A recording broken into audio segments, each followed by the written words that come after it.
এক যে ছিল রাজা, অহংকারে পূর্ণ মনে, দিতেন কঠোর সাজা। একদিন সেই রাজ দরবারে এলো এক ছোট ছেলে।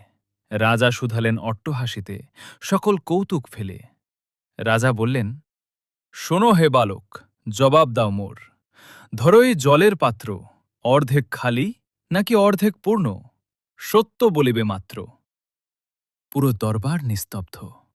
বালক হাসিয়া উত্তর দিল, মহারাজ, এ তো নয় কোনো ধাঁধা, নয় কোনো মায়াঘোর। প্রাপ্তি খুঁজিলে গ্লাসটি পূর্ণ, অভাব খুঁজিলে চোর। দৃষ্টি যদি স্বচ্ছ থাকে, তবে সবই তো পাওয়া। শূন্য মনে তাকালে শুধু শূন্যই ফিরে পাওয়া।